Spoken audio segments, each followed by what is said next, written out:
Ito pa yung isang anggulo na kine-question ngayon, lalo pa particular ng Teachers Dignity Coalition.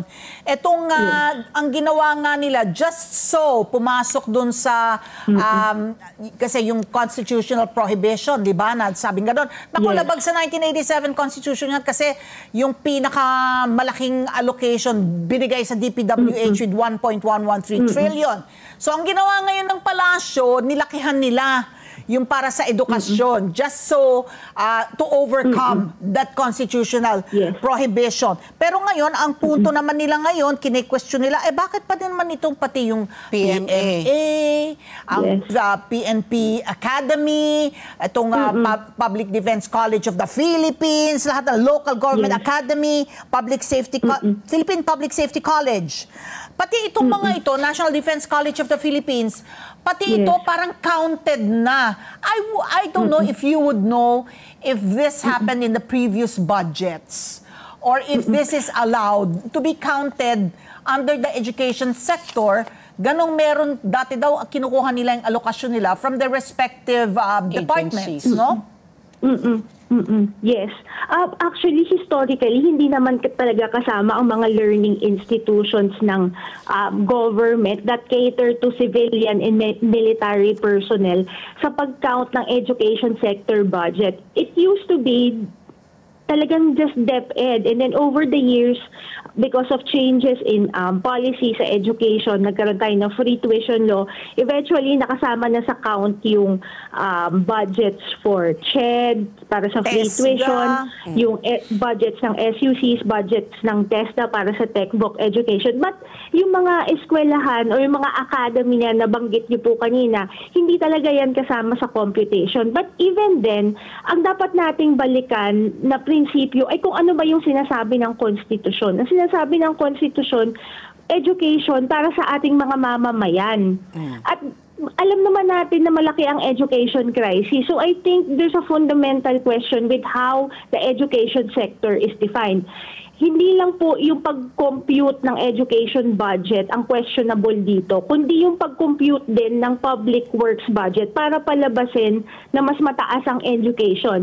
In fact, ang ginawa ng BICAM, binawas ng 82 billion yung convergence projects ng DPWH from the total 1.1 trillion budget of DPWH. And I keep saying on social media that this is wrong because DPWH only implements infrastructure projects and the convergence projects are also infrastructure projects.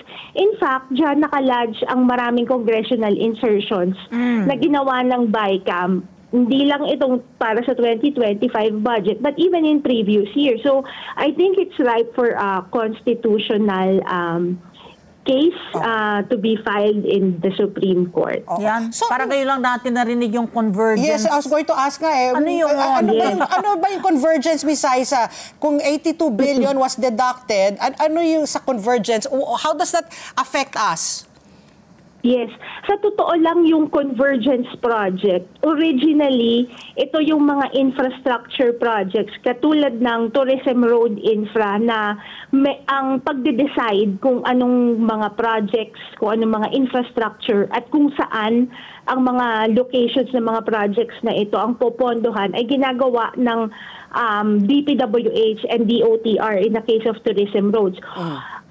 Ito sa current administration, nakita natin na medyo bastardized na rin yung design ng convergence program. Kasi dapat ito hindi lang DPWH ang nagde-decide, kundi iba-ibang ahensya base sa objective na basis ng mga priorities ng mga ahensya at sa objective na realidad na nasa ground.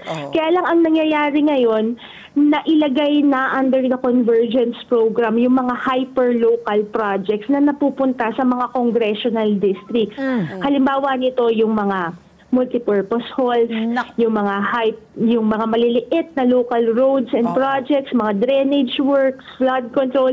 Hindi natin sinasabi na hindi ito kailangan ng mga lokalidad, pero ang sinasabi natin, kailangan nating mag-prioritize strategically kasi nga hindi naman labis-labis, wala namang surplus na pondo ang gobyerno ng Pilipinas para pondohan natin yung kung ano-ano lang na projects na wala namang impact para sa sustainable development ng bansa natin. So just to clarify, so parang you're saying, itong mga convergence projects, this is the macro.